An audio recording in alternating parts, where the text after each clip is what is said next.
Great, thank you so much. It's great to be here. So I'm going to start and talk for about 4 minutes, and then I'll turn this over to Ron. So as Ann said, our project is called Making the Business Case for Improved Farm Labor Conditions, and this was a collaborative project. And on our last slide, we'll note all of our collaborators. The three principal investigators were myself, Ron Strochlic, and Maria Echeveste from the UC Berkeley Law School. And I wanted to acknowledge that we have one of our key collaborators in the audience, Margaret Reeves from the Pesticide Action Network, who was really instrumental in helping get this project off the ground and helping make the connections, the research connections. So we really appreciate her support and for being here today. So I'm just going to go over some of the background quickly. About farm labor conditions in the United States, as many of you probably know, and as Suzanne talked about in her presentation, this is a great segue. Farm workers really characterized by low wages. Most farm workers earn less than $18,000 a year. There's pervasive wage theft, especially with the rise of farm labor contractors. Most farm workers do not work year-round, so there's seasonal unemployment.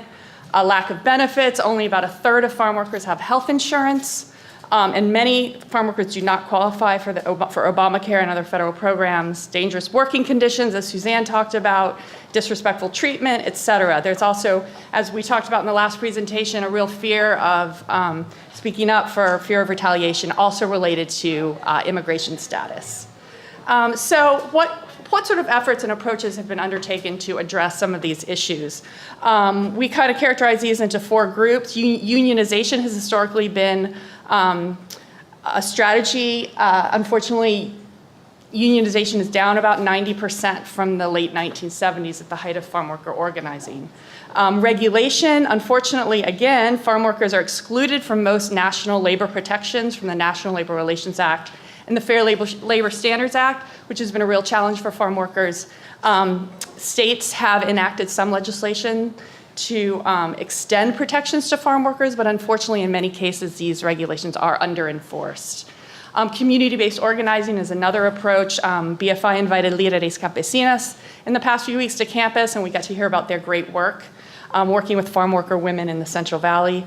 And then finally, market-based initiatives, which has been the focus of our work, is sort of market and labeling programs to incentivize growers and others to raise the bar on farm labor conditions.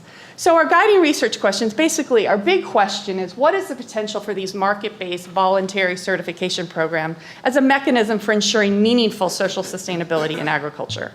And so previous work, so for example, work I did with Sandy Brown, almost 10 years ago, we kind of surveyed the landscape at that point of social certification initiatives, and we found that overall, there was no real broad, meaningful inclusion of farm worker groups in these programs, and often farm workers' concerns were not central to these programs. So kind of addressing this question again 10 years later, we're saying, well, where are we at now? And there are a number of new initiatives that have emerged in the last few years, including the Equitable Food Initiative. And so we asked of the Equitable Food Initiative, is it different? How does it function? What are the impacts for both growers and workers?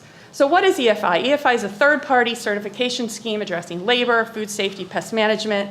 It's a partnership of farm worker unions, farm worker advocates, United Farm Workers, a big player, Costco, Bon Appetit Management Company, Pesticide Action Network, Margaret Reeves Group. It's kind of a partner to, all these partners have come together to address these three issues in an integrated way. As of 2 weeks ago, since we made the slide, there are now 20 farms certified in the United States, Canada, and Mexico. And I should note, when we started looking into this in 2014, there were only 3 farms certified. So they've been have rapid growth, and their goal is they currently impact about 10,000 field workers, and their goal is to affect 100,000 workers by the year 2020. Quickly, Fair Labor Standards, what are it's a very rigorous set of standards. It's a thick document addressing fair compensation, working conditions, et cetera. So the cornerstone of this model is what EFI calls leadership teams. Some of the farms call them collaboration teams. And they're basically, to get EFI certification, every farm has to implement one of these leadership teams on the farm. And the goals of these leadership teams, which are a collaboration between workers and managers, is to establish greater collaboration and channels of communication on the farm, to provide avenues for workers to speak up without fear of retaliation. It's one of the challenges Suzanne mentioned, to provide a vehicle for workers to advocate for themselves, et cetera. And so we spent part of our research looking at these leadership teams. So I'm getting the halfway sign, so I'm going to turn this over to Ron to talk more specifically about our research goals and some of our findings. So thank you, Ron. Hi, everyone. In terms of the research goals, we were fortunate to get 2 sets of funding for this. So BFI started us off with some seed grant funding to look at the business case issues. And the goal of that really was to develop a set of indicators to look at... Oh, of course. Okay, is that better? Oh, all right. So the goal of the initial research that we were funded for from BFI was to look at what is the business case for improved farm labor conditions. We've done a lot of qualitative work looking at farms, especially talking to a lot of farmers with good, relatively good labor conditions. And we've heard anecdotally that there's lots of different benefits in terms of cost savings, retention, recruitment, training, things like that. Especially now, there's a lot of issues around farm labor shortages. So this is a very important issue to be looking at. And then the Packard Foundation invited us to submit a proposal to do some additional work around this. And so again, in consultation with our partners at EFI, we decided to look at the leadership teams model, which is a very kind of innovative worker management model that is common in a lot of other sectors, not in agriculture. This is really one of the very first instances of this type of model in agriculture. So we decided to look at that as well. So just quickly, the key findings from the business case research. Again, the goal was to develop a set of indicators around these issues. We talked to growers, academics, all sorts of other people. And the goal was really to kind of just create a set of indicators that we are now in a subsequent phase going to be testing. So what we came up with were these kind of main indicators that you're seeing here. Retention, again, is a big issue.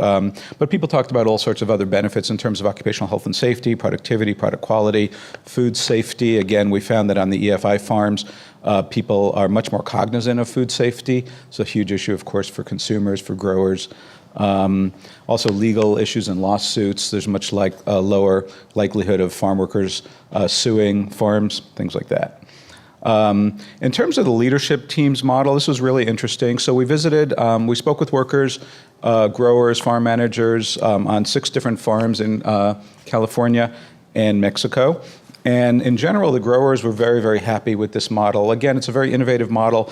There's these leadership teams of up to about 20 people that include people from the grower or the farm manager down to, the quote-unquote lowest field worker. It's really the first time that field workers said that they were in the same room with growers, being asked their opinions, things like that. The growers are very satisfied with the model in general. It's a great vehicle for two-way information, got a lot of buy-in from the workers. They're able to address issues, kind of again, building on what Suzanne was saying. The opposite is true on EFI farms. Growers want to hear about problems. They want to find ways to improve conditions. It was really, it was a joy to conduct the research. It was great to just kind of be on farms where things are actually working well or better. And again, what was interesting was that the growers and the farm managers said that they would actually continue with this model even if it were not a requirement for certification. Some of the downsides, very high training costs, and a lot of people talked about teaching to the test to pass an audit, which I'm happy to talk about more later on if anyone has questions about that. Workers, very, very happy with the model in general. Again, kind of in contrast to what Suzanne was talking about, workers can advocate for improved conditions without fear of retaliation. This was just incredibly refreshing for people. And again, it was a good thing for the farms as well. Workers suggested improvements that were kind of good for both growers and farm workers. Improved communication, again, more respectful treatment. Some of the indigenous workers said that on other farms they had been discriminated against, and on these farms, nobody called them Oaxaquita, which is kind of a demeaning term for indigenous people. Women also talked about virtually no sexual harassment, again, very, very different from most farms. Some of our concerns is that the workers are supposed to be the eyes and ears on the ground to monitor the implementation of the standards. People have a general sense of the standards. They don't really have a clear sense of the specific standards. So, it's a hard thing. As Christy mentioned, there's, these many standards, but that's just something that needs to kind of be looked at. Again, we found the role of women. The standards require that women and indigenous workers and contract workers be on the leadership teams, and it sounds like that is happening to some extent, maybe not as fully as we would like. And again, there's issues around women being reluctant to speak up. And very steep learning curve. So just in terms of conclusions and next steps, so we're definitely seeing that EFI as a label has very strong participation from farm worker organizations and other organizations.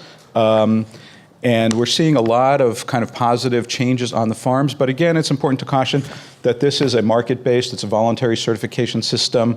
Growers can adopt it if they want. They don't have to adopt it if they don't want to. They can leave it at any time. And so, ultimately, it's important to not see this as a panacea, given the current environment. It seems like a promising approach, but again, it's not a substitute for collective bargaining, and it's not a substitute for more stringent regulations and enforcement. And then we'll just make a plug for the BFI podcast, Just Food, that was just released, and maybe after we finish up, somebody can talk more about that. And we have a funding proposal in right now to do some next steps looking at the indicators that we would like to pilot on 2 or 3 farms that are seeking EFI certification. So we'd like to do baseline, looking at issues around retention, product quality, things like that, and then follow up and see, do these things really change? It really will be the first time that this type of thing has been kind of quantitatively assessed in agriculture, so we're excited about that.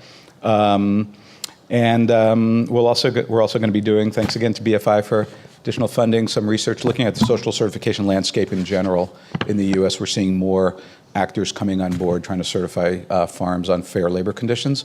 So we're looking forward to doing that as well. And I think that's it. Yep. And again, thanks so much to all our collaborators. I hope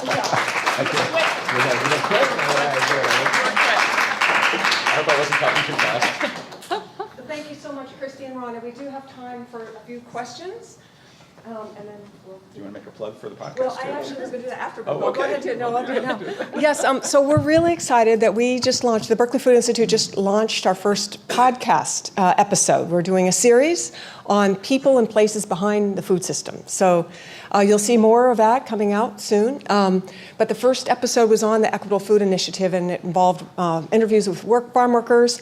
And I want to give a shout out to our communications specialist, Louisa Brown, who took a lead on coordinating that project. We worked with the journalism school and some really cool reporters, and it was a really interesting project. So if you have a chance to check it out, it's on our website. And look for more of those in the future. We'd love to get feedback, too. So if you have any comments, we're going to be continuing to do these, featuring research and work going on our campus and beyond. So if you have some ideas, also let us know. I also just want to thank Louisa for this, and Julia, our communications assistant, for this terrific, nice brochure or collection of all these research findings. So questions for Ron and Christy?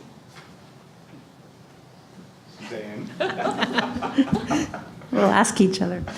I'm curious, just with what you mentioned about the workers having a general sense of labor standards, is there another, or what's the other check, I guess, to see how the farms are, sort of comparing what the workers are finding? Is there, for example, a voluntary Cal/OSHA inspection to look at occupational health and whether things are being followed? Sort of the accuracy of, and being able to then give feedback to the workers based on those findings. Go ahead. Right. Sure. So the other piece of it that we didn't talk about is that there is an audit process. And Margaret, I don't want to put you on the spot, but I wonder if you might be able to talk a little bit about how the audit process works on the EFI farms. Sure, yeah. Every EFI farm, I'm Margaret Reeves, up there mentioned. And Margaret is on the EFI board, too. Every EFI farm is audited by a third-party auditor, and in order to get certification, and then there are periodic audits again. If there's any violation identified by a worker or anybody else on the farm, then the certification body can be called in for an emergency audit if that's necessary. And who are the auditors? Right now, it's UL and SES are the 2 main auditors, both accredited by ANSI.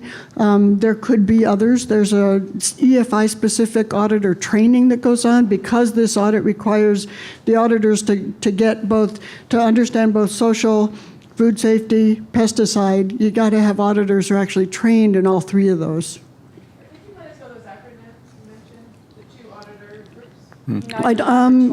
SCS is Scientific Certification Systems and Underwriter Laboratories. That's right. Thank you.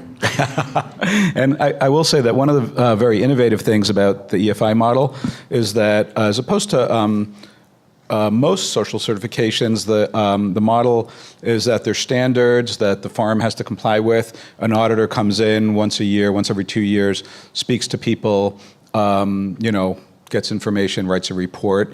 Oftentimes what we found is that farm workers especially are reluctant to be honest with the auditors. They don't know them. It's kind of like what Suzanne was saying about the issues around mistrust. This is true across the board. It's I think it's especially an issue for Indigenous workers, but it's true for all farm workers.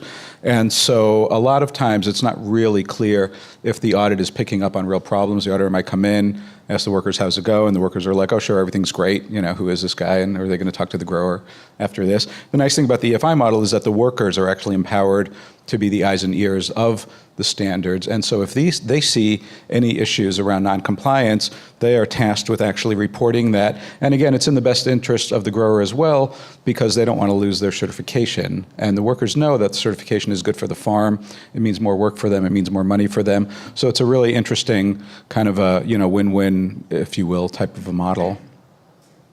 I think in the interest of time, we'll move on, but thank you so much.